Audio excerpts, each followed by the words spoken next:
Welcome to the J.R. Hendrick Texan Gentleman, a podcast that deals with the early life of J.R. Hendrick. And now, narrating my story, JR's Exploits, is JR and Jimmy. Okay, I'm nursing on some bottled water. Okay, so it's the 22nd of June. 1 p.m. With JR and Kevin leaving that morning, the rest of the Hendrick family is having fun on the Underwood yacht. Christine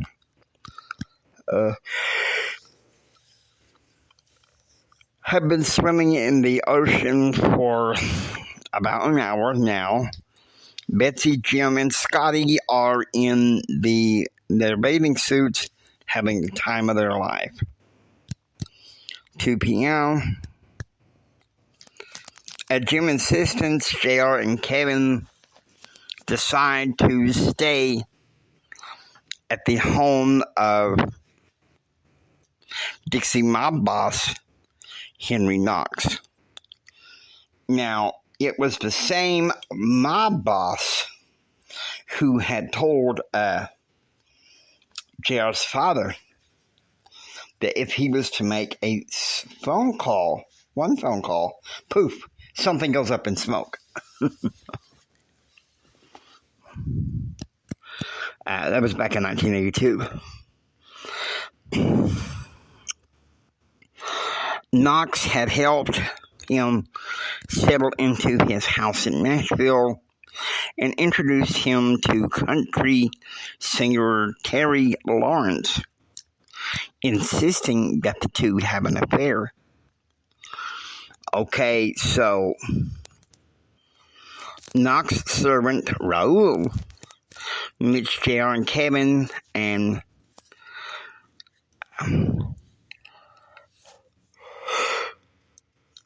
they handled their luggage over to him and a man named Mike. They're escorted into Knox's office. All over his office are cannabis flowers. And Knox says, "You want to smoke?" And Kevin says, "No. Junior, your daddy has told me a lot about you. How you are. The apple of his eye. And I did a lot of favors for him. Heck, I told him when I first met him, when he was on a day trip at business, I make one phone call, I make something go up in smoke. But since you're a clean thinker and a gentleman,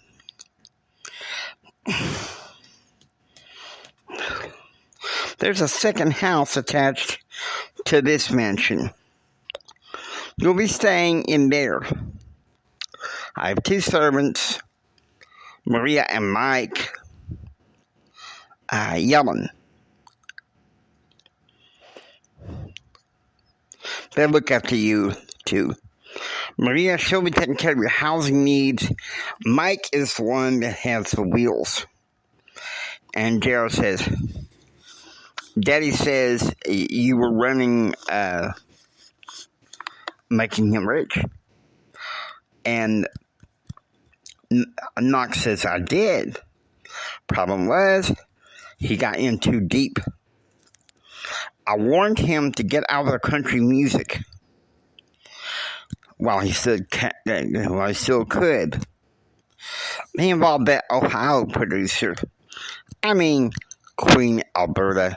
That album was a disaster." 3 p.m., just as Mike shows JR to his room, his phone rings, and it's Karen. "Why are you avoiding me?" Karen asked. Karen, I just arrived in Tennessee. I'm doing the best I can. Not good enough, JR. JR flops down on the bed. Oh, wait. Got to do something here. Karen, you know what you deserve now, and you're going to get it. Yeah, girl, you're going to get schooled. So JR flops on the bed, all dejected, and Kevin walks in. What's wrong now? JR? Kevin asks. Karen problems. Man, your grandma tells me that you should dump her and be done with it. She's not going to stop acting like her feminist mother. Think about that, Kevin said. Look, why don't we ask to get us a boat and we can go down the river, or we can take a drive in the river. So 3:15 p.m., JR and Kevin hop right back into the Jeep and head down the other drive down to the river. And Kevin's like, seriously, man, there are other girls that you can chase besides Karen. Look,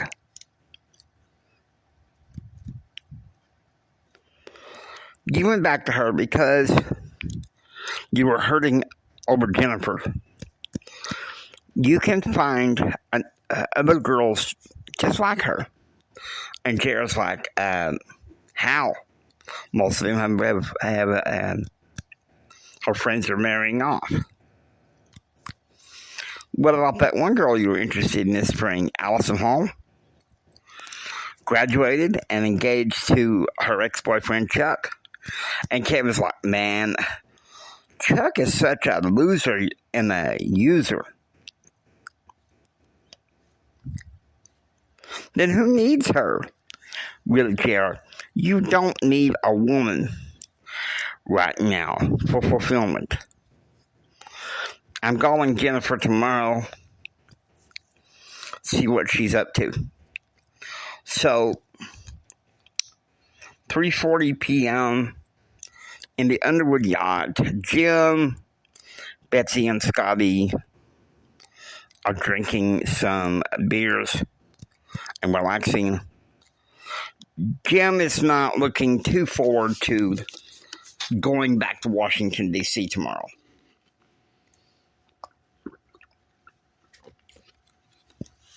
Pretty bad, huh? 6 p.m.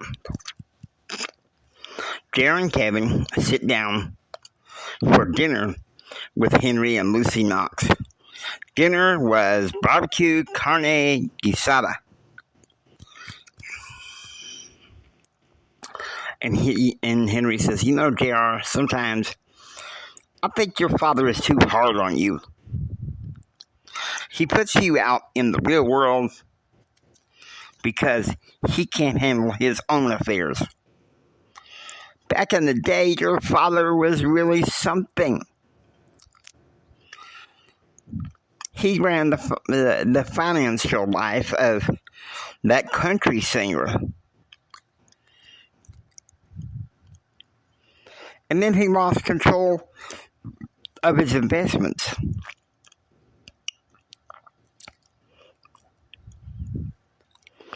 You got a better brain some way. Let me tell you something.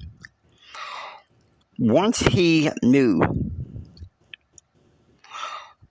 your father was in over his head, he told me, your grandfather, he told me once your father was in over to his head to stop helping him. You're not one of those business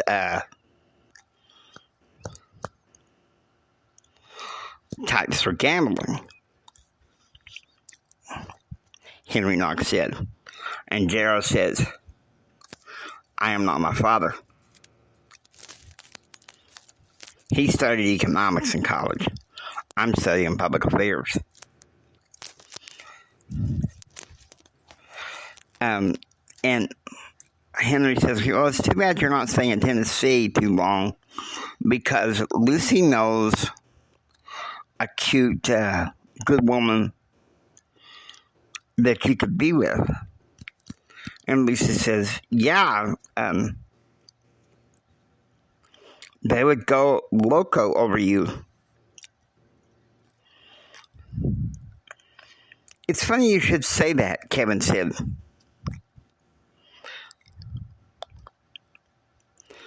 Bet you've heard.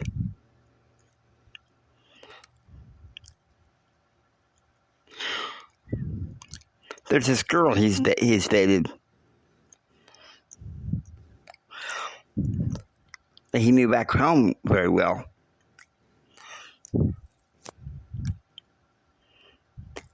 He's bad with her.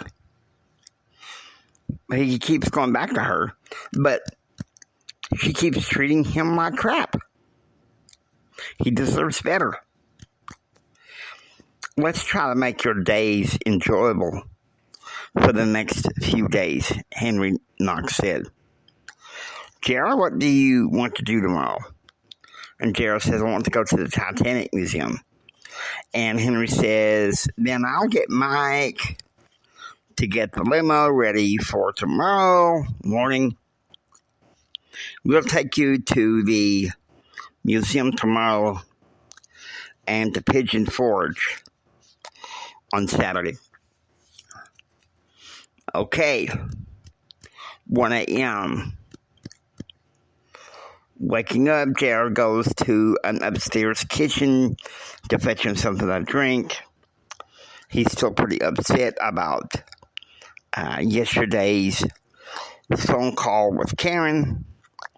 So he picks up the phone and calls Jennifer Bowers in London. And Jennifer says, I'm already up and dressed compared to my other flatmates. Okay, so what's going on? Karen's giving you more lip? And JR says, that's why I miss you. I'm up here in Knoxville, Tennessee on vacation. Karen is getting impatient again. JR, she dumped you before. What makes you think she won't do it? Really driving now? Okay, here we were. Let's see where we were.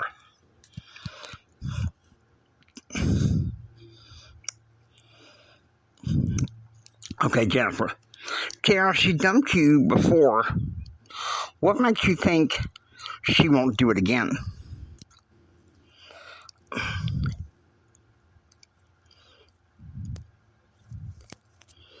We started, darling, about a month and a half ago now.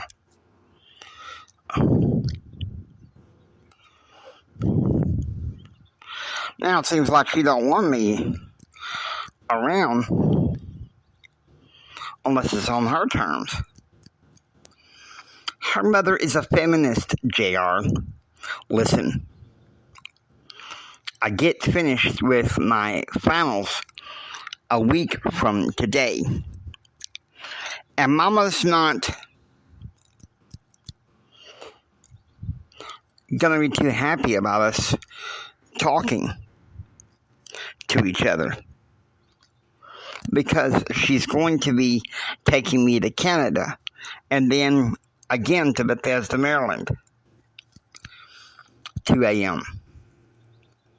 Elizabeth wakes up with abdominal pain.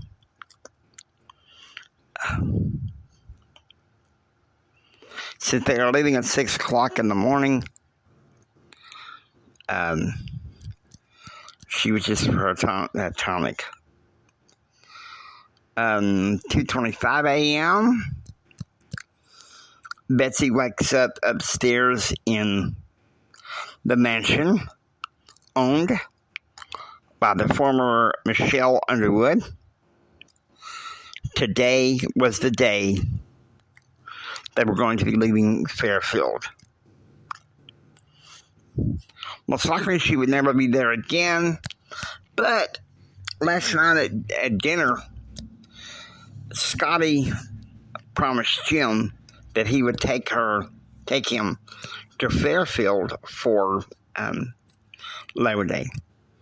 3 a.m., waking up, JR goes downstairs to the TV room. He takes his Our Daily Bread devotional and does some reading. 3:30 a.m., Jim wakes up early, noticing Betsy is already up. And so he dresses in his business suit and he asks for the servants to bring his luggage downstairs.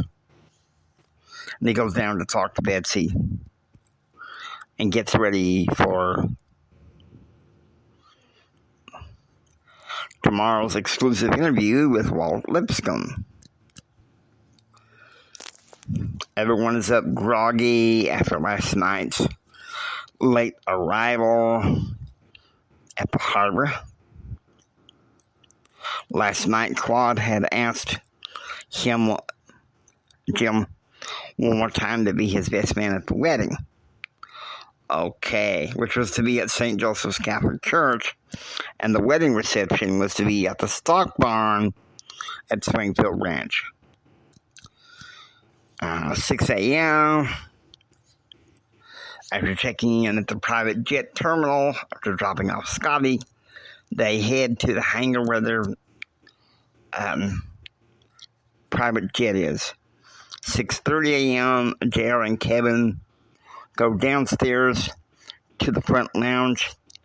JR picks up a copy of the Fort Worth Times where Brent Clark is commenting on the release of the movie Pocahontas. 7:20 a.m., the private jet taxis down the runway from Harrisonburg International Airport, bound for Reagan International Airport. 8 a.m., the Hendrick party disembark from the plane and get into Betsy's red Pontiac station wagon. Mike Fields drove everyone back to the mansion in Chevy Chase. 8:30 a.m., Jim is meeting with graduate intern Tony Fittner, helping him write a policy brief to be administered before Congress on August the 28th. Sustainability for small business. 9 a.m., by limo,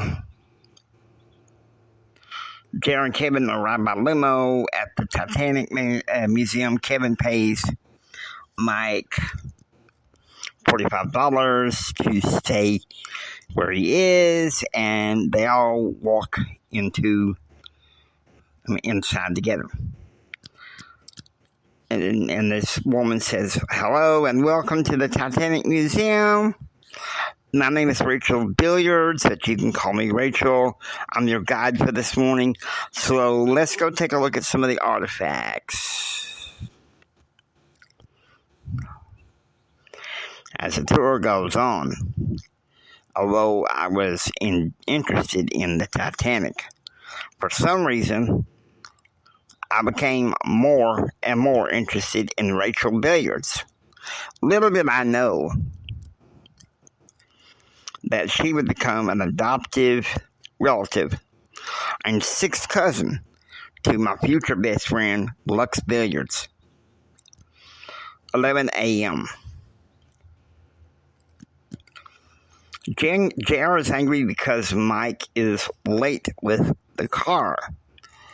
He tells Mike to step on it and go to the nearest Whataburger, but before he hops in the car, he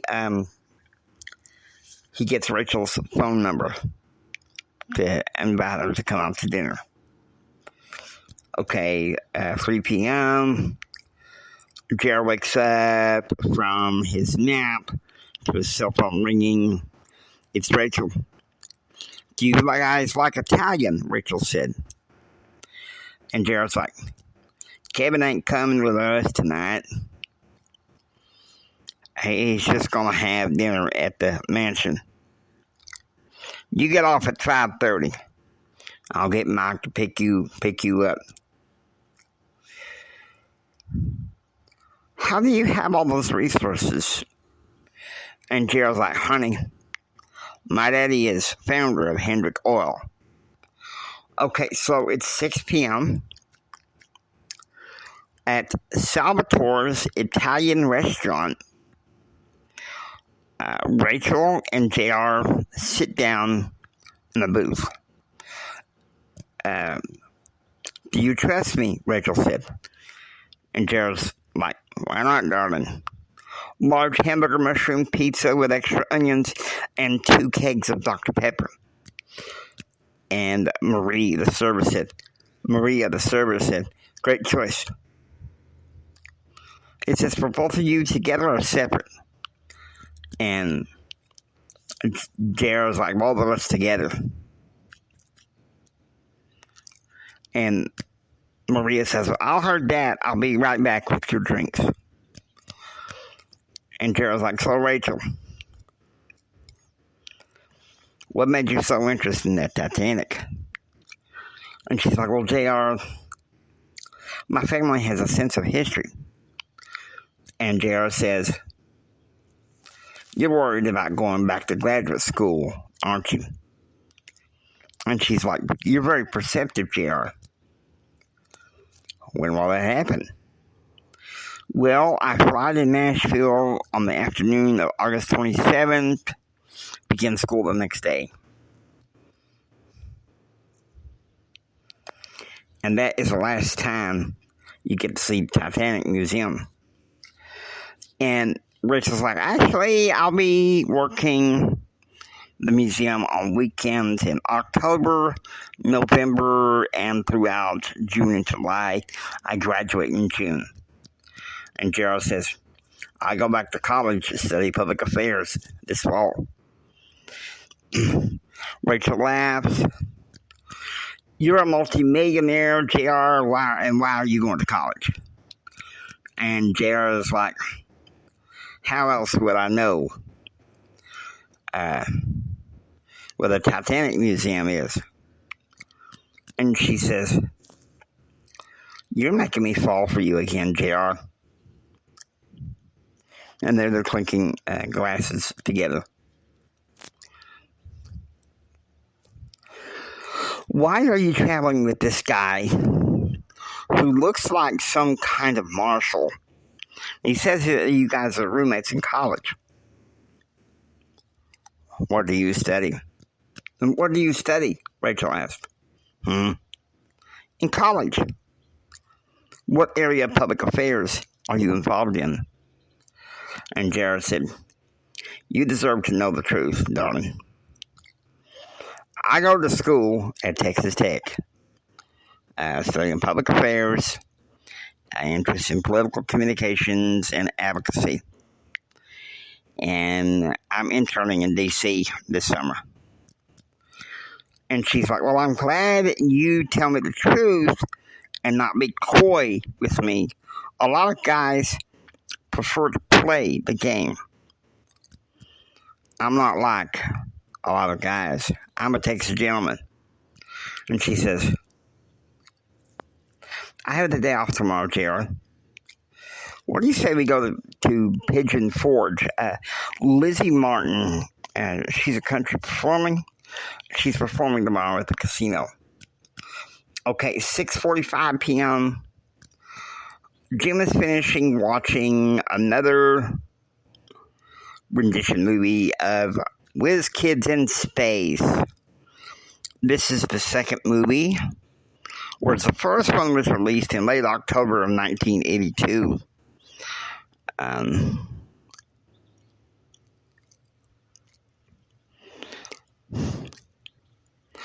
Tonight they were having like some pork tenderloins with Claude and Janet and Walt Lipscomb. 7:10 p.m. Dinner at 14 Heritage Gate was a special steak dinner, baked potatoes. Jim was excited about his morning interview with Walt Lipscomb. Okay, 7:25 p.m. Maria walks over to the booth with the pizzas and another set of Dr. Peppers. Okay, who gets the bad news? Maria asks. So JR whips out his trust fund card. Allow me. Don't tell me you want to become a sugar daddy, Rachel said. No, I don't, JR said. Okay, so it's 9 p.m. The limousine pulls up in front of Rachel's apartment complex. Well, JR, that was the longest dinner that I've ever had with a man, and certainly the first time I ever had dinner with a multimillionaire, Rachel said. You asked. Look, I expect you to be ready to go to Pigeon Forge tomorrow for that concert. I'm going to be at Knoxville Lane, that mansion. We're going to send a limo to pick you up. Okay, so now,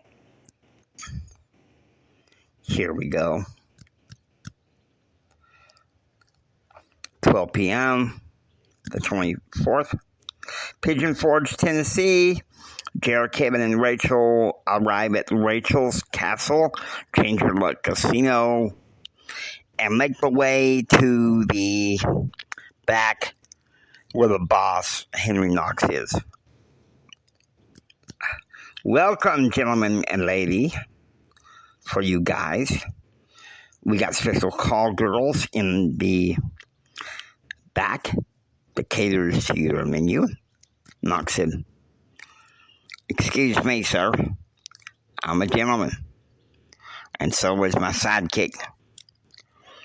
We just want tickets to the Lizzie Martin concert, Jared said. We got that with you for free. But son, you disappoint me. Your father would have fell for that big time. That was a bomb that I was willing to throw to you. But that's okay. The concert tickets are free, Knox said. So they walk into the auditorium and they get VIP box seating. Okay, 12:30 p.m. Lizzie Martin comes from backstage and begins singing hits out of her recent album called That Special Someone. And that was just released with songs like Not Just a Dumb Blonde, Eileen, Cody Many Colors, Always Will Love You, and Butterfly Love. 1 p.m. 30 minutes after Walt Lipscomb. God, Robin, please.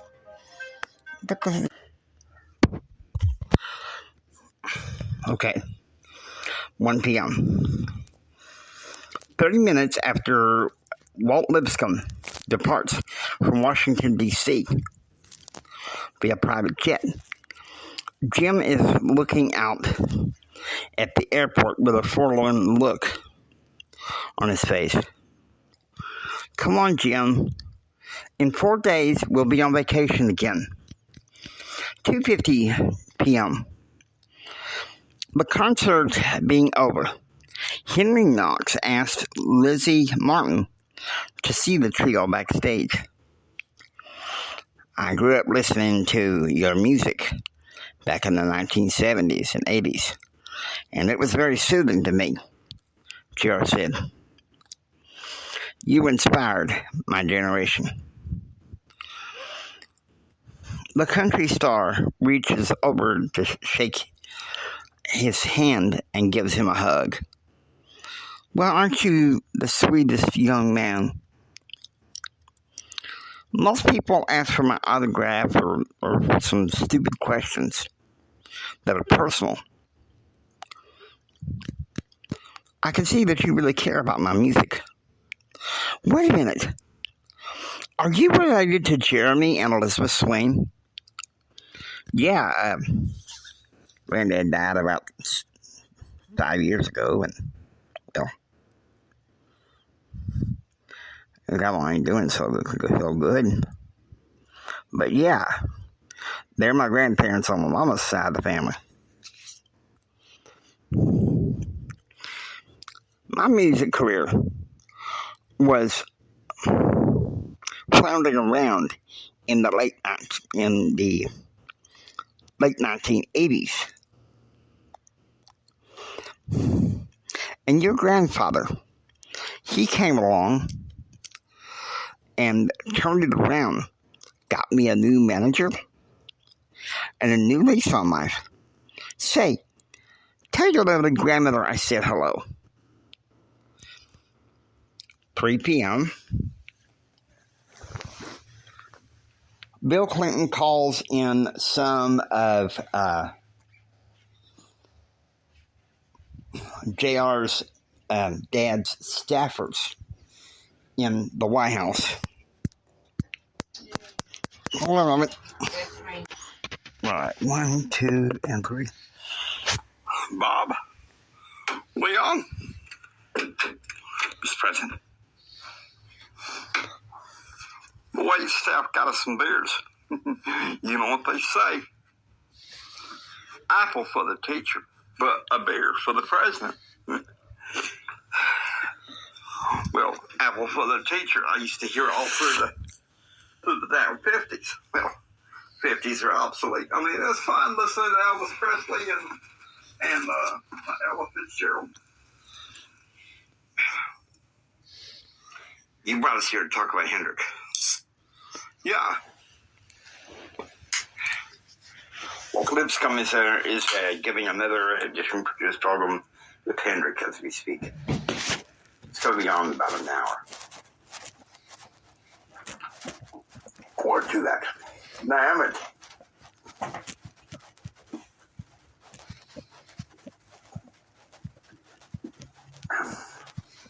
You think the Fort Worth Times and CBNC keep him busy on some other things besides Hendrick? Well, they're close friends.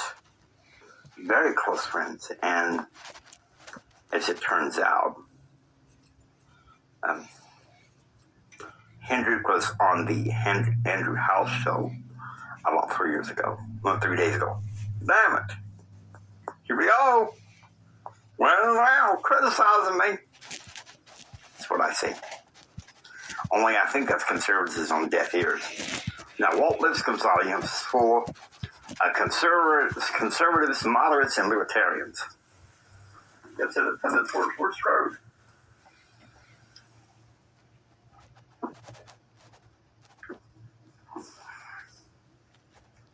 I have a solution. Talk to Phil later. And he and his wife are going to be heading to Baton Rouge the 28th.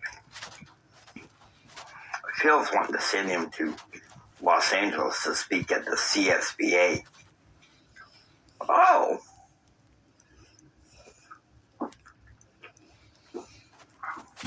I'm going to be in that neck of the woods in Oregon around that time.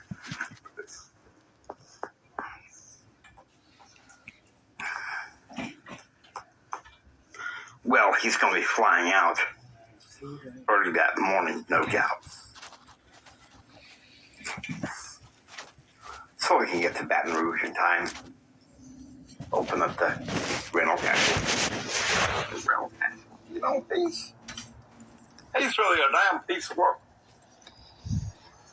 I gotta put his damn feet to the fire or he's gonna cause problems. Well, that's what we all say, Mr. President. My concern is, what the hell are we gonna do? That's the thing. I don't know. I think about it. I wrestle with it. I just do what I can do.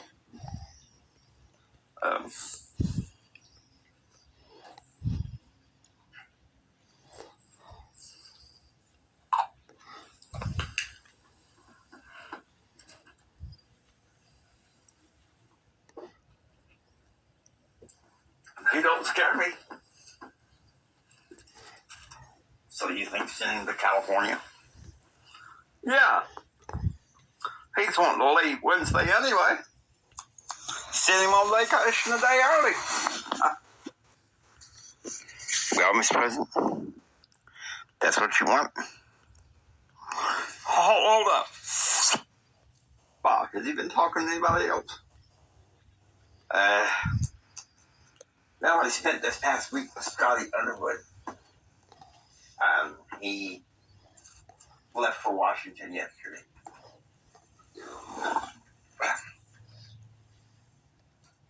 Worst he's been doing is writing policy briefs. He can't hurt us.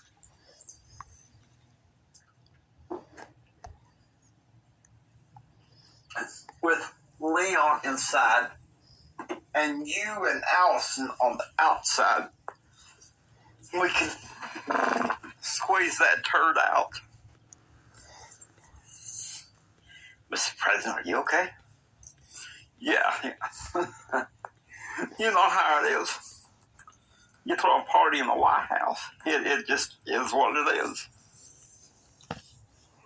But you want to send him to California? I think that'd be wise, Mr. President. Well, okay then. That's what we do. That's what we do. We send him to California for a day or so. Then maybe he'll leave us alone. You want to see us next? Bob, I want to see you in 6 days. Now, Leon, I'm not sure. Hell around, I may take a vacation. Now, Mr. President, you know, if you need anything, you've got it. Take a beer, get the hell out of here. We'll be in touch. Interesting. All right. 4:06 p.m. Seeing that Rachel wanted to stay and watch with her father the country concert of Bradstreet and Dunn, JR and Kevin hop into the limo with Henry and Lucy Knox. You don't know a typical man, Lucy said. You see, I met Henry in the Indian casinos on the Texas-Oklahoma border.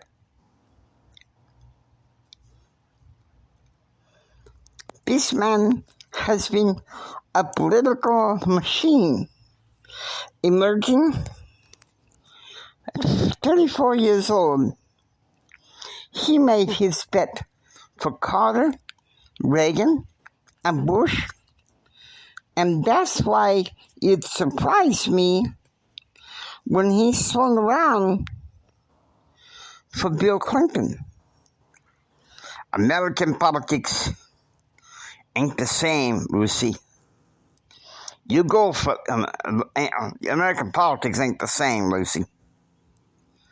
You go for the most corrupt, charismatic ruler, Henry Knox said. 4:25 p.m., Jim had just received a phone call from Philip later, requesting him that he fly to Los Angeles on Tuesday to speak to the California Small Business Association, and so he calls a Dream Team meeting. Jim, I have an idea.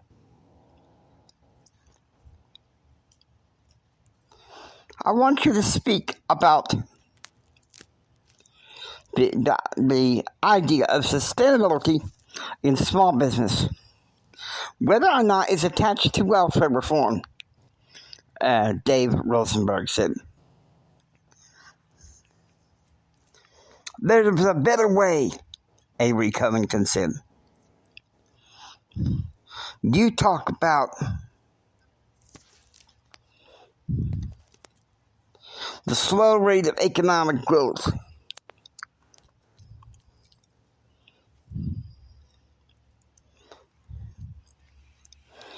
That it's the main fault of the Clinton administration. No, Cowboy Jim said. Don't do that in California.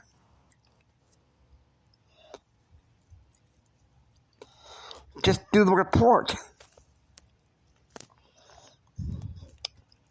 I mean, you can't insinuate the Clinton administration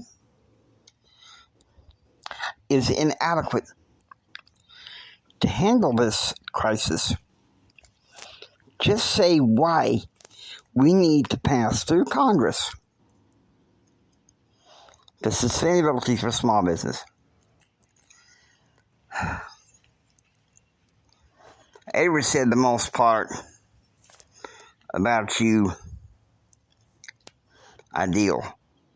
However, I have to agree with Dave and Cowboy Jim McDonald. Grace Arthur is in the hospital. Steve Moore and Mac Fields and Steve Moore and Michael Pierce and Paul Campenmeyer are all on vacation. So, the best thing I could think of is have a lawyer and the cowboy show me the way, Jim said.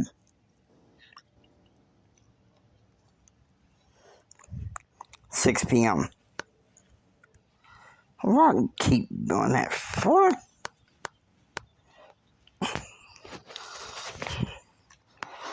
I hate it when it does that.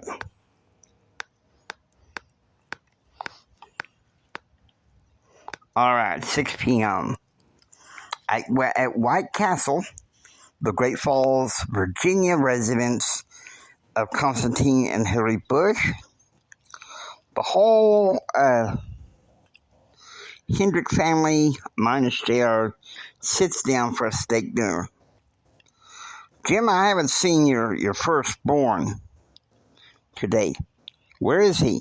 Constantine Bush said. He's touring around Tennessee, Jim said. Him and his college sidekick. Betsy, how's your mother? Hillary Bush said. I don't want to admit it, but slowly fading down, Betsy said. I'm sorry. I was 8 years old when I slowly saw my mother die. She died of chickenpox over a 2-month period.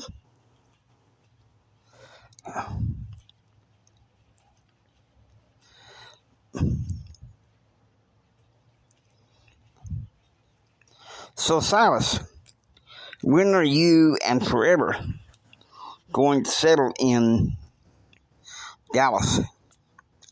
Constantine asked. We're moving in the condo in August 3rd. Betsy is taking the rest of the family back to Texas August 1st, Sarge said. Jim, can you handle living in that big mansion all alone? Hillary asked. Yes, won't always be there.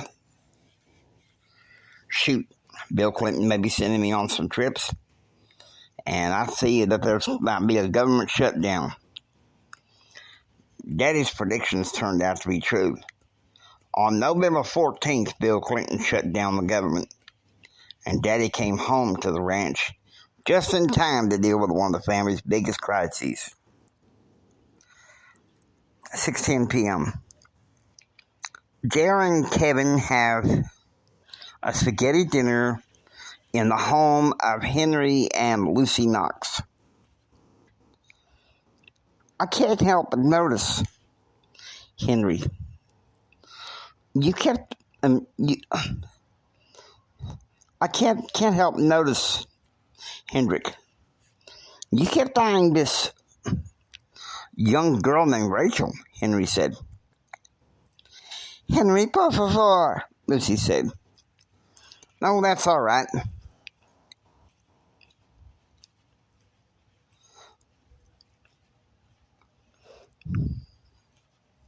She can move from Tennessee if she wants to, but I don't know. I live in Texas. I can't see how we would ever get together, Gerald said. Her father has powerful connections in Nashville. We can see to it that she moves if you want to. I'm not going to take her away from the Titanic Museum. That's something she's very passionate about.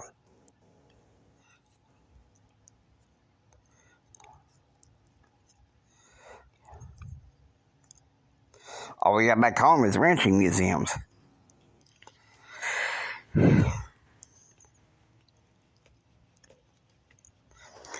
Rachel's picking up JR for church for the Yardley Assembly of Christ, Kevin said. We can take you to church, Kevin, Henry said. 6:45 p.m. JR and Kevin go swimming in the Knox indoor swimming pool. 8 p.m. Central. Kyle and Madison check into a motel in Dallas. They had gone to a cattle auction in Fort Worth. On Monday, they would be going to a cattle auction in McKinney. On Tuesday, they'd be going to a cattle auction in Carrollton before returning back to Dallas to stay one more night and go meet the rest of the family in Baton Rouge. Okay, 1:25 a.m. Jim has a bad flashback dream. May 15th, 1975. Jim and Betsy were getting into a rather rough argument. Look, honey, I'm sorry, but there's this rig and Portalis that I need to look at. And unfortunately, they don't have the room for women, Jim said. How could you do this to me? Betsy demanded. Look, honey, if I could make it any other way, I would. But this is from the last chance opportunity. And they just don't have the room. Fine. I'll go to someone, a real man, to take me in. Dear, we went to stay with John Dustin in his bus house that night. And I never could understand. The man had given up his condo for some alcohol in order to stay in the bus house. Needless to say, we only stayed there a week before Granddad pulled us out. 5 a.m., Grandma Elizabeth wakes up for the first time in the morning with no abdominal cramps. 7 a.m., Jerry and Kevin have omelets for breakfast with the Knox family. Now, and Henry says, now, Kevin, Lucy and I are devout Methodists, and we can take you to church. And Gerald says, Rachel's taking me to the Yardley Assemblies of Christ. So, 9 a.m., it's the morning assembly of the Yardley Assemblies of Christ. And they start out with hymns like, High on the mountaintop, I know that my Redeemer lives. And the topic of the day is Christ is exalted. 1 p.m., over lunch, Jim announces that to the family that he will be taking Christine with him to Los Angeles.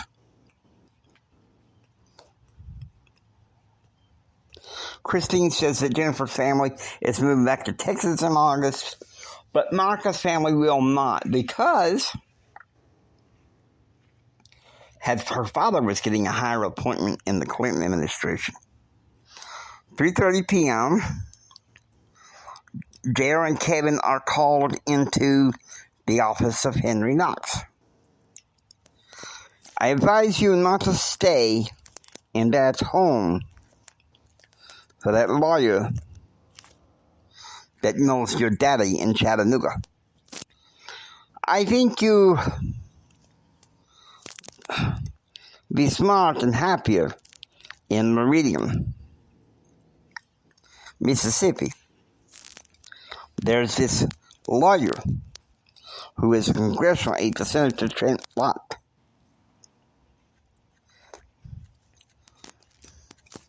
And he rents out this mansion to prominent guests. JR, you're a prominent guest. Kevin, that makes you JR's VIP. The guy's name is Edward Randolph. He used to clash swords with your daddy back in 84 and 85. But I told your daddy to stop. But will he take me in? Lucy told him that you are a gentleman, unlike your father. 5 p.m., Jim is sitting on the side porch of his house. He listens in. There's an argument between Blake and Katie Carter. They're arguing about their relationship. After almost only 2 years, their marriage was deteriorating. But after them only having a 1-month-old baby, Jim was sickened with the idea. Blake looked like he was carrying a big bottle of whiskey. 7 p.m., nothing to do, but Rachel would take JR for the Sunday evening assembly, where the topic, of course, is families. 9 p.m., returning back to the Knox mansion, JR and Kevin go straight up to their rooms for a good night's sleep before leaving for Meridian, Mississippi. Hope you enjoy listening to the J.R. Hendrick Texan Gentleman. If you like what you hear, hope you enjoy listening to the J.R. Hendrick Texan Gentleman. If you like what you hear, please subscribe and become a part of the adventure. This is the James Hendrick Empowerment Network saying until next time, get ready for the rest of the story. It's going to get more interesting from here.